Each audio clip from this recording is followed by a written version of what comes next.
امانه في ايديكي. طب احافظ على ولادي ازاي؟ لو انا عايزه ابعد عن ولادي الاذى اعمل ايه؟ انتوا شايفين الدنيا بقى فيها ايه دلوقتي؟ شايفين بنسمع عن بنات اتاذت ازاي وولاد كمان اتاذوا ازاي؟ يعني ما عادش في امان في اي حته، ولا في امان في مدرسه. بنسمع حاجات طبعا حصلت في المدارس للبنات والولاد. ما فيش امان مثلا في نادي، ما فيش امان في حمام السباحه.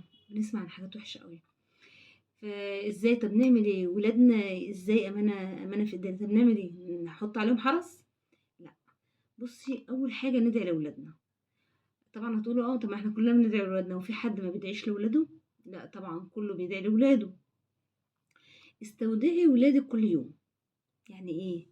يعني كل يوم هم ولادي رايحين النادي استودع الله في اولادي. تمام. وهم ولادي رايحين المدرسه استودعهم الله. وهم ولادي رايحين اي مكان، رايحين عند السوبر ماركت تحت يشتروا حاجة. شوفي قد ايه.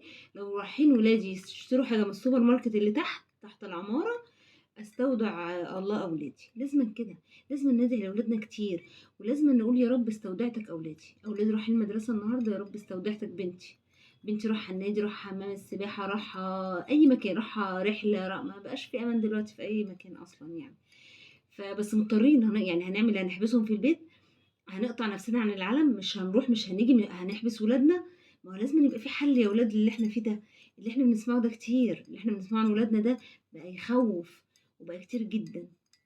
فطب نعمل ايه؟ نعمل نستودع ربنا اولادنا.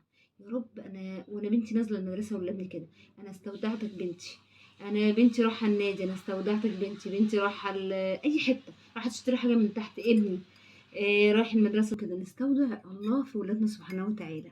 يا رب احفظ اولادي. غير الدعاء اللي احنا بندعي لهم، يعني احنا كده كده بندعي لاولادنا. بس كل يوم كل يوم، هل كل يوم في ام بتفتكر وهو ابنها نازل ولا بنتها تستودع ربنا، تقول يا رب استودعتك بنتي، يا رب استودعتك ابني؟ كل يوم هم عيالك. اصل هنمنع العيال عن النادي او هنمنعهم عن ايه بالظبط؟ مش عارفه. او على المدرسه او على تحت في الحوش او فوق السطح، الحاجات اللي بنسمعها اللي بتحصل دي كلها، ما كل في الاماكن دي كلها. طب هنمنع عيالنا؟ مش هنمنع. بس ايه؟ نعمل اللي علينا.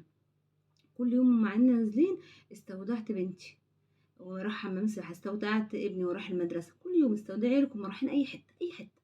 حتى هم ماشيين معاكي، يعني انت ماشيه انت وولادك خارجين رايحين مكان، استودعي نفسك واولادك. كل يوم كده هتلاقي ربنا يحفظهم. يعني نعمل اللي علينا.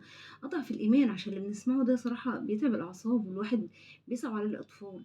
بيصعب على الاطفال وبنشيل هم الامهات والحاجات دي. وربنا يا رب يحفظ اولادنا ويحفظ يعني يحفظ بلدنا من كل شر، عشان اللي احنا فيه ده كتير بجد. يحفظ بلدنا من اي سوء، من اي ناس وحشة. يحفظ اولادنا من الناس المريضة، من اللي احنا بنشوفهم، اللي بيجوا دول بنشوفهم، سواء بقى عيل صغير عنده 16 سنة، سواء حد راجل كبير شغال في المدرسة. مش عارفة ايه البلاوي دي كلها، دي بلاوي في الدنيا. يا رب يكفينا شر البلاوي. دايما نقول كده ودايما ندعي ربنا يكفينا شر البلاوي دي اللي موجودة في الدنيا. ودايما نستودع زي ما قلت لكم الحل الوحيد ان احنا نعمله ونسيب برضو امرنا لله، وكل اللي ربنا كاتبه هيكون.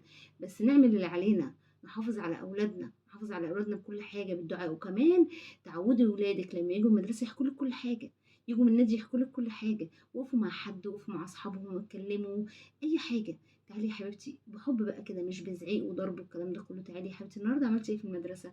حصل ايه؟ مش عارفه ايه. خدي صاحب بنتك. كل يوم امسك بقى ابني بنتي، ايه يا حبيبتي النهارده حصل ايه في المدرسه؟ ايه يا حبيبي النهارده حصل ايه في المدرسه؟ اتخانقت مع حد كلمك؟ كده افضل استدرك كده، ايه، استدرك بنتي، استدرك ابني.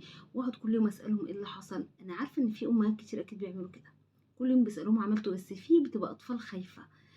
فاحنا لازم نوصل لاولادنا لحد ان هم يحكوا لنا اي، حتى لو حاجه تافهه، يحكوا لنا الحاجه التافهه اللي بتحصل.